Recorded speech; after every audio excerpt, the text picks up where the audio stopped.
Bonjour, j'espère que vous allez bien. Aujourd'hui, je voulais vous montrer quelques techniques d'aquarelle. Donc, la plupart des trucs, vous allez avoir déjà ça dans votre matériel.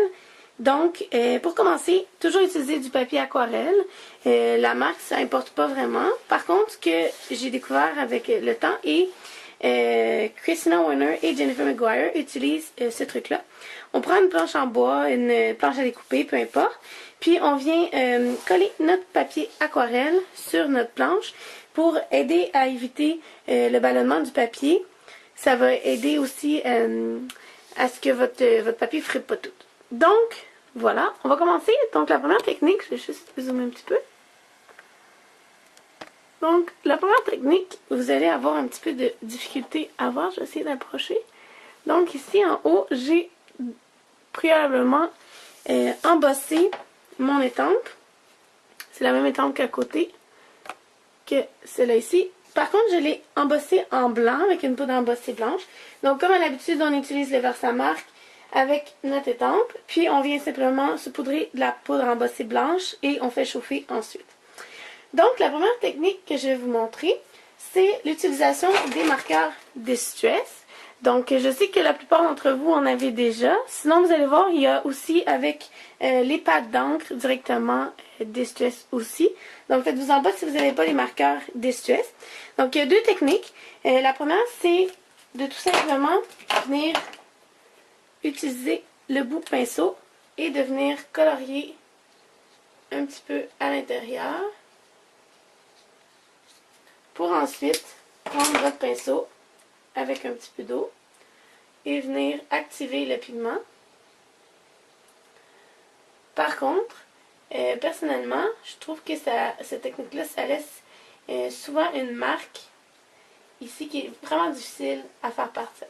Donc, ma façon à moi, et à plusieurs d'autres, je n'ai pas inventé la technique, malheureusement. Donc, ce que je fais, c'est avec ma craft sheet, je viens simplement gribouiller mon crayon. Je prends encore une fois un petit peu d'eau. Je viens activer mon pigment. Et puis, je retourne à mon dessin. Directement colorier. Si on veut faire des effets de couleur, on peut toujours retourner où on veut que ce soit plus foncé. Aussi, si on laisse sécher entre chaque couche, on peut revenir ajouter de la dimension, il n'y a aucun problème. Donc encore une fois, je vous montre la technique. On peut aussi commencer où on veut que ce soit plus foncé. Et on vient vers l'intérieur ajouter le pigment. Si vous ajoutez de l'eau, ça va aussi ajouter un autre effet. L'autre technique qui est assez intéressante avec les marqueurs, c'est que vous pourriez utiliser deux couleurs différentes. Donc encore le même principe, on vient sur notre craft sheet avec la couleur foncée. On mouille un peu notre pinceau. On active la couleur. On vient simplement sur le contour où on veut notre ombrage. Et puis avec une autre couleur plus pâle, on va faire la même chose, mais à l'intérieur où on veut l'effet plus pâle. On vient simplement mélanger nos deux couleurs. Si vous n'aimez pas le dégradé vraiment très prononcé, vous pouvez mouiller votre papier à l'avance. Pas trop d'eau, évidemment. Juste pour dire qu'il est humide. Je vais faire le même principe. Je vais juste rajouter un petit peu de crayon.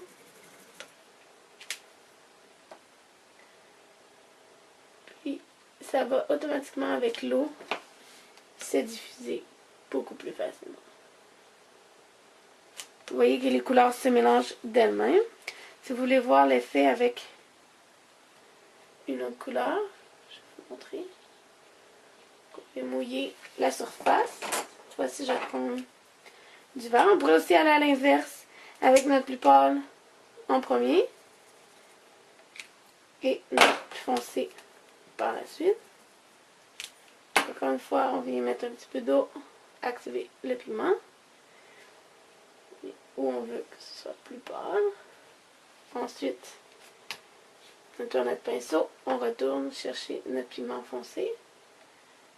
Vous voyez comme les couleurs vont automatiquement se mêler d'elles-mêmes. Donc c'est le petit truc quand on mouille notre papier avant, ce que ça peut faire. L'autre truc, c'est si vous n'avez pas de marqueur de stress, je vais juste nettoyer un petit peu ma craft sheet. Oh, je suis désolée, vous ne voyez pas ma craft sheet. Voilà. Donc, simplement, avec vos pads d'encre de stress, on prend une pad, on vient appuyer sur la craft sheet. Et même principe, avec un peu d'eau, on active le pigment. Vous voyez ici, ça commence à sécher un peu. On pourrait venir ajouter un petit peu de couleur foncée. Et on peut venir fondre le tout avec un peu d'eau. C'est sûr qu'avec le pad, il y a beaucoup plus de couleur qui est mis sur votre craft sheet. Donc peut-être mettre un petit peu plus d'eau si vous voulez un effet plus subtil. Ou moins si vous voulez un effet plus foncé. Ce qui est intéressant avec les produits Distress, c'est qu'aussitôt que vous mettez de l'eau, ça réagit. Donc, les effets sont vraiment à l'infini. C'est vous qui décidez si vous voulez vraiment un dégradé qui est fondu ou moins fondu et encore moins fondu.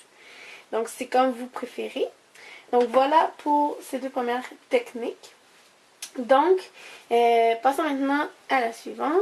Je voulais aussi vous montrer, je sais que la plupart d'entre vous avaient déjà à la maison des encres en vaporisateur. Moi, j'aime bien ceux-là pour l'aquarelle, vu que c'est un produit de Ranger qui se marie très bien avec l'eau, encore une fois, mais n'importe quelle bouteille d'encre en vaporisateur pourrait faire. Donc, ce que vous pouvez utiliser, une palette tout simplement. Ici, c'est celle de Ranger, de Temos, mais n'importe laquelle pourrait faire. Donc, on ouvre, je vais m'assurer que vous me voyez, on ouvre notre bouteille, on vient simplement mettre un petit peu de pigment. Et puis, encore une fois, avec notre pinceau, on ajoute de l'eau. Dépendamment de la couleur, de la pigmentation que vous voulez, vous ajoutez plus ou moins d'eau. Et on peut ici, j'ai simplement étampé la même étampe, mais avec de l'encre StazOn noire. Donc, on peut venir faire le même effet d'aquarelle, mais avec nos encres en vaporisateur. Donc, vous voyez ici que le pigment est très foncé. Si je viens ajouter beaucoup d'eau, ça va être plus pâle. Donc, ce qui est le fun, c'est qu'avec une même bouteille de produit, on peut créer deux effets différents et venir jouer avec nos ombrages, même si on n'a pas deux couleurs différentes. C'est toujours une question de combien d'eau vous allez mettre. Puis, encore une fois, si vous aviez mouillé votre papier au préalable, c'est sûr que là, j'ai mis beaucoup d'eau. Petit truc, on tient toujours du papier éponge. Vous pouvez toujours venir simplement à côté et ça va venir enlever un petit peu d'eau. Donc, encore une fois, si on vient directement, l'encre va se diffuser beaucoup plus rapidement si on a mis de l'eau au préalable. Donc, ça, c'est une deuxième technique. Comme vous voyez, l'effet est très différent, dépendamment si vous avez, je vais vous zoomer un petit peu, dépendamment si vous avez utilisé de l'encre StazOn ou de la poudre embossée. Donc, c'est vraiment deux looks très différents. Par contre, la même étampe, des techniques un petit peu différentes. Donc, si on continue, là, je viens de vous montrer les techniques avec les encres en vaporisateur. Donc, une autre petite technique que j'aime beaucoup utiliser, vous prenez une étampe qui est quand même pas... excusez, c'est pas celle-là. Donnez-moi une petite minute. Parce que si j'avais pris celle-là qui est une étampe plus vide, l'effet aurait vraiment pas été le même. On aurait pu utiliser celle-là aussi, l'ancrer avec une encre Distress d'une couleur et venir jouer à l'intérieur avec d'autres couleurs. Par contre, je vais vous montrer une autre petite technique avec une étampe qui est plus pleine comme celle-ci. Donc,